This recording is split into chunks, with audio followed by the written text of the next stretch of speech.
मातृसाधक काली प्रिया की तरफ से आप सबको नमन। ओम काली। तो आज मैं आ गई हूँ और एक नए वीडियो के साथ।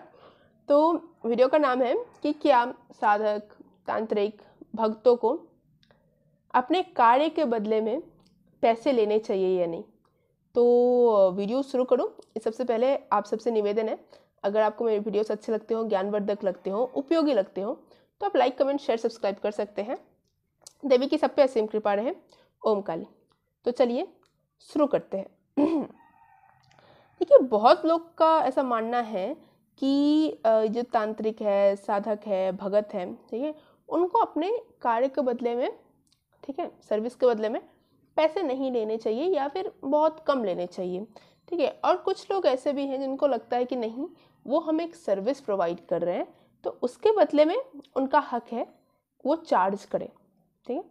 तो चलो, दूसरे वाले का तो दिक्कत नहीं है, वो इस कैटेगरी में फॉल नहीं करते हैं। लेकिन जो पहले वाले हैं वो ऐसा क्यों सोचते हैं, उनको ऐसा क्यों लगता है कि साधक को पैसे नहीं लेने चाहिए।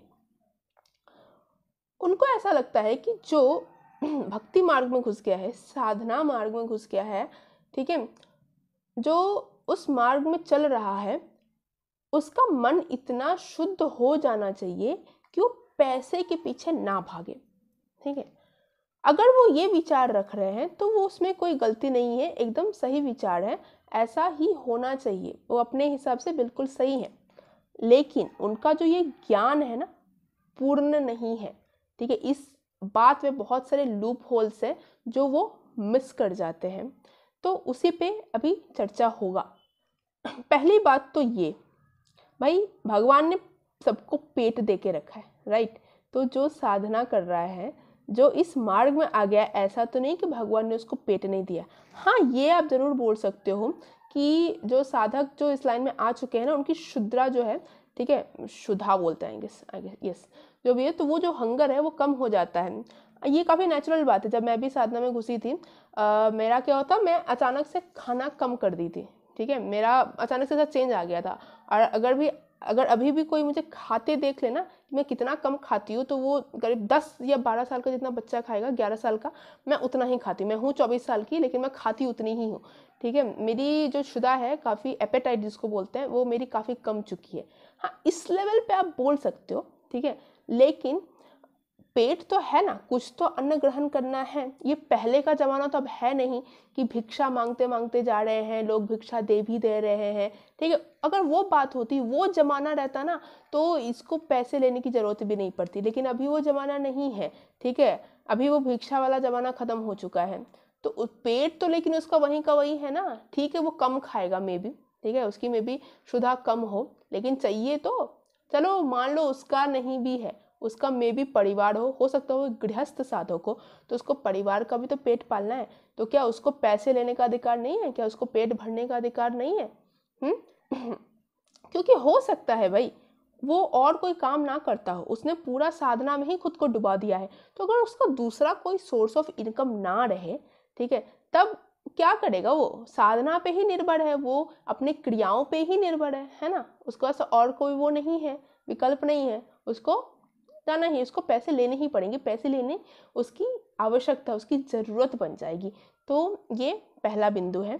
अब मैं आपको दूसरा बिंदु बता रही हूँ। बहुत से साधक ऐसे होते हैं जो ये सोचते हैं कि अभी मैं धन अर्जन कर ले रहा हूँ, ठीक है, जितना कर सकता हूँ कर लेता हूँ, बाद में कुछ समय के पश्चात जब मेरे पास इतना धन आ जाए तो मैं ये लाइन से हट जाऊँ, यानी कि मैं संन्यास ले लूँ, मैं लोगों से इंटरेक्शन बंद कर दूं, लोगों से मिलना जुलना कम कर दूं, ठीक है।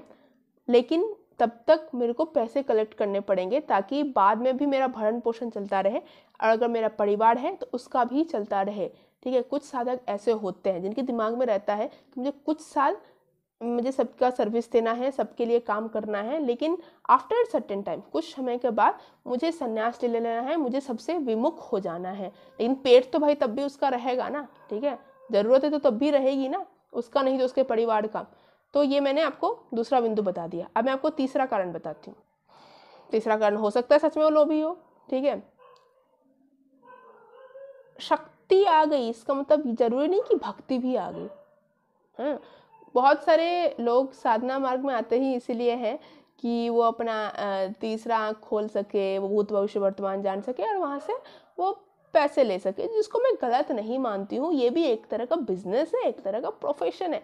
सभी के अपने अपने हैं भाई। सभी अभी जो पढ़ाई करता है, जो नौकरी करना चाहता है, सभी चाहता है मेरी तनख्वाह अच्छी मिले, मैं अच्छी जगह पे जॉब करूँ, पैसे आए मेरे को। श्री की इच्छा सबके अंदर ही रहती है, तो उस हिसाब से मैं इसको गलत नहीं मानती हूँ। ठीक है, अगर कोई धन के लिए भी साधना मार्ग में आ रहा है तो वो गलत नहीं है, बस उसको वैसा गुरु चाहिए। ठीक है, मतलब उसको उस टाइप का ही गुरु के पास जाना पड़ेगा। वो अगर चाहेगा कि मैं खुद लोभी हूँ लेकिन मुझे एक आध्यात्मिक गुरु मिल जाए, नहीं मिलेगा, उसको नहीं मिलेगा, कभी नहीं मिलना चाहिए। ठीक है, तो तीसरा बिंदु यही है कि सच में वो लोभी हो, वो चाहता हो पैसे हो, उसके पास घर जमीन जायदाद सब हो। ठीक है, तो गलत नहीं है। आप भी चाहते हो, जो भी वीडियो देख रहा है, जो खुद किसी साधक से तांत्रिक से काम करवाना चाहता है, उसको खुद में भी पैसे का बहुत लोभ है, तो वो आपके जैसे ही है, चेतना लेवल पे उसका आपके जैसे ही है सब कुछ। बस यही कि उसको थोड़ी शक्ति मिल गई है। ठीक है, ये तीसरा कारण है। अब मैं आपको चौथा कारण बताऊंगी। चौथा ये कि हो सकता है वो काफ़ी दान पुण्य कर रहा हो, मे भी सबको नहीं दिखा रहा हो, यूट्यूब में ब्रॉडकास्ट नहीं कर रहा हो, मे भी पीछे पीछे वो दान पुण्य कर रहा हो। ठीक है, तो उसमें भी तो पैसे ही चाहिए, उसमें भी तो उसका वो चाहिए ना, धन चाहिए। तो ये आपका चौथा बिंदु हो गया। पांचवा है ऋणानुबंधन वो नहीं चाहते हैं। देखिए, जब भी कोई आपको कोई सर्विस दे रहा है, आपकी कोई मदद कर रहा है ना, तो एक तरफ से आपके कर्म में कुछ बाधा बन रहा है। ठीक है, सहायक बोलो या फिर कुछ भी। देखो वैसे तो हम सभी एक दूसरे से इंटरेक्ट करते हैं, सिर्फ साधक ही नहीं, नॉर्मल इंसान कोई भी। ठीक है, हमेशा हर पल एक दूसरे के कर्म को मतलब उथल पुथल करते रहते हैं, बदलाव लाते रहते हैं। लेकिन जब वही चीज़ एक साधक कर रहा हो ना, तो उसके उन्नति के मार्ग में बाधा बन जाती है। बात समझो, एक नॉर्मल इंसान अगर आपके कर्म में बाधा बन रहा है या फिर उन्नति करवा रहा है तो वो एक अलग बात होगी, लेकिन एक साधक अगर करवा रहा है तो उस पर बोझ आएगा। वो बढ़िया कराए या फिर खराब कराए, आपके कर्म फल में वो कुछ ना कुछ रूप से अड़चन ला रहा है ना, तो उसका वो बाधा बनेगा। तो उसके लिए वो भरपाई कैसे करेगा? ठीक है, आपसे सर्विस लेके। अब देखिए, पहले के ज़माने में ऐसा होता था कि सर्विस लेने के बहुत ऑप्शंस होते थे। कुछ गुरु ऐसे होते थे, कुछ साधक ऐसे रहते थे कि अगर सामने वाले के पास पैसा नहीं हो तो उसको कुछ दिन अपने पास रख लेता था, मतलब सर्विस लेता था, घर साफ करवाता था, अपना सेवा करवाता था, उसकी मर्जी, उसको बस सर्विस लेना है। लेकिन अभी के ज़माने में ऐसा है क्या? नहीं है ना। सब बोलेंगे होम अरेस्ट करके रख लिया है, बॉन्डेज करके रख लिया है। तो अभी एकमात्र यही है विकल्प, धन, और कोई विकल्प नहीं है तो आप बताइएगा जरूर कमेंट सेक्शन में। ठीक है, वैसे जो रेगुलर व्यूअर्स हैं उनको पता ही होगा कि मेरा जो कमेंट सेक्शन है करीब 24 घंटे के लिए ऑन रहता है, उसका मैं डिसेबल कर देती हूँ। ठीक है, तो दूसरा कारण बता रही हूँ, वो ये है विद्या का मान। यानी कि उन्होंने जो विद्या क्रिया सीख रखी है उसका मान रखने के लिए वो धन लेते हैं। अब ये बात सबको समझ नहीं आएगी, बहुत लोग को ये चीज़ समझ नहीं आएगी कि विद्या का मान क्या होता है। भाई, विद्या का मान होता है, जिन्होंने विद्या ले रखी है, जिन्होंने विद्या सिद्ध करके रखी है, उनको पता है विद्या का मान क्या होता है। ठीक है, आप एक गृहस्थ हो, आपका बच्चा ट्यूशन में आप पढ़वा रहे हो उसको। ठीक है, तो वो जो ट्यूटर है, ठीक है, वो तो विद्या के मतलब पैसे ले रही है ना। आप क्या उसको जाके बोलोगे ये कि अरे आप पैसे ले रहे हो, आप सरस्वती का अपमान कर रहे हो, ऐसा बोलोगे? जूता चप्पल लेके मारेगी। ठीक है, तो वो विद्या का अपमान होगा। ठीक है, अब मैं आपको दूसरा बता रही हूँ, वो ये कि साधक का समय का भी तो कुछ मोल है। भाई, वो जो समय आपको दे रहा है उस समय में क्या पता वो अपना साधना कर लेता, कुछ और कर लेता, अपने भक्ति में लग जाता। वो तो अपना समय आपको दे रहा है, तो क्या समय का मोल नहीं है? समय का कितना मोल है।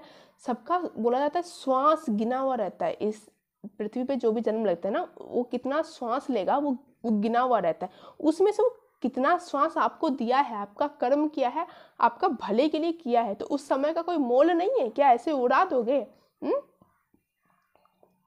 पर जो लास्ट बिंदु है वो ये कि कितने बार तंत्र अगर किसी पे होता है, काटना पड़ता है, या फिर किसी को यंत्र चाहिए होता है, यंत्र सिद्धि चाहिए होता है, तो उस समय क्या होता है, सामग्री चाहिए होता है, होम कराना पड़ता है, या फिर कितने बार बलि देना पड़ता है, कितने बार दक्षिणा की भी बात आ जाती है। दक्षिणा की बात तो चलिए विद्या का मान में दे देते हैं।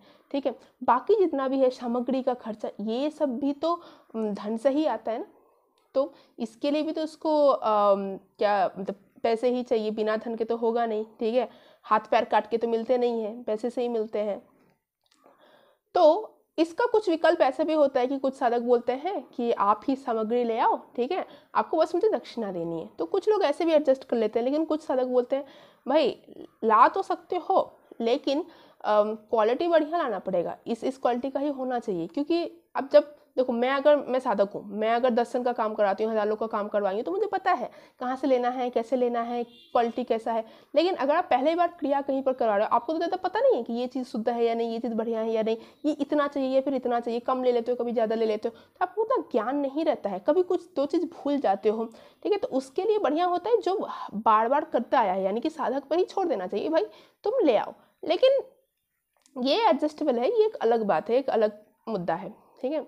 तो मैंने आपको बहुत सारे पॉइंट्स बताए, 8 पॉइंट्स, तो मैंने आपको 8 पॉइंट्स बता दिए कि क्यों साधक को पैसे लेने चाहिए, है ना। हाँ, अब मेरा विचार ये ज़रूर है कि अगर कोई बहुत दुखियारा, बहुत गरीब, हर जगह से जिसको लात मार दिया गया हो, अगर वैसा कोई आपके पास आ रहा है, ठीक है, तो उस पर थोड़ी रहम ज़रूर करनी चाहिए, है ना, उस पर थोड़ी कृपा ज़रूर दिखानी चाहिए। क्योंकि अल्टीमेटली हो तो आप भक्ति मार्ग में है ना, साधना मार्ग में हो, तो मेरा मानना है कि उनसे या तो आप कम पैसे लो या फिर उनसे कोई किसी तरह की सेवा करवा लो, या फिर उसका इतना भला कर दो कि वो नाचते नाचते कभी खुद ही आके आपको दे दे, समय पे छोड़ दो थोड़ा, ठीक है। ये मेरा विचार है, लेकिन मेरा विचार ज़रूर ऐसा है कि कुछ ना कुछ आपको लेना है, आप अगर आपने कुछ दिया है तो आपको लेना है, ये मेरा विचार है। फिर अब कुछ महाअनुभवी आएंगे और हम बोलेंगे कि मैंने जितने भी पॉइंट्स बोले हैं उनको नकारेंगे, ठीक है। तो वो क्यों नकारेंगे मैं आपको बताती हूँ। उसका मेन रीज़न जो है वो ये कि देखो, ये जो भक्ति मार्ग है, जो साधना मार्ग है ना, ये इन सब की बहुत सारी सीढ़ियाँ रहती हैं, ठीक है। मान लो 50 स्टेप्स है इसके, 50 स्ट्रोक ये है, ठीक है। तो लोग जनरली क्या समझते पता है, अगर कोई साधना मार्ग में घुस चुका है तो एकदम 50वें लेवल पे चला गया है शुरू में, लेकिन ऐसा नहीं होता है। वो हो सकता है अभी 4थे लेवल पे हो, या फिर 7वें लेवल पे हो, फिर 8वें लेवल पे हो, ठीक है। वो धीरे धीरे सीख रहा है, उसका लोभ धीरे धीरे खत्म हो रहा है, उसमें चेतना धीरे धीरे विकसित हो रही है ना। पर इसका मतलब ये नहीं कोई साधक नहीं है, उसको आप इमेच्योर या अमेच्योर साधक बोल सकते हो, लेकिन ऐसा नहीं बोल सकते हो कि वो फ्रॉड है फिर फेक है। धीरे धीरे वो आवरण उतरता है, लोभ का आवरण धीरे धीरे उतरता है, और चेतना जो है उसकी धीरे धीरे शुद्ध होती है। तो ये ज़रूर दिमाग में रखिएगा कि हो सकता है आपका जिस साधक के साथ इंटरेक्शन हो रहा है उसका स्तर में भी थोड़ा कम हो, या फिर अब आपका किसी और साधक के साथ अगर इंटरेक्शन हो रहा है तो उसका स्तर ज़्यादा हो, तो वो दोनों भिन्न तरीके से बिहेव कर सकते हैं, ठीक है। उनका विचार अलग हो सकता है, इनका विचार अलग हो सकता है, ठीक है। जैसे अगर आपका एक ऐसे साधक के साथ इंटरेक्शन हो गया जो एकदम 50वें सीढ़ी पे चला गया है, ठीक है, तो मैंने उनके लिए तो मैंने जितने भी पॉइंट्स बोले हैं ना अभी, वो वैलिड नहीं होंगे, वो लागू नहीं होंगे, क्योंकि वो तो अब ब्रह्म में ही मिल चुके हैं, उन पे कोई भी बात नहीं चालू होगी, ठीक है, नहीं लागू होगी। तो वो आपको थोड़ा समझना पड़ेगा कि मेरे बोलने का क्या अर्थ है, मैं क्या संकेत दे रही हूँ, क्या बताना चाह रही हूँ। ऐसे नहीं एक ब्लैक एंड वाइट के टर्म्स में आपको नहीं देखना है सत्य को, ठीक है। न्यूट्रल भाव में रहिए, ग्रे के हिसाब से देखिए, ठीक है। तो आशा करती हूँ आपको मेरे वीडियोस अच्छे लगे हो। अगर अच्छा लगे तो लाइक, कमेंट, शेयर, सब्सक्राइब कर सकते हैं। देवी की सब पे असीम कृपा रहे। ओम काली।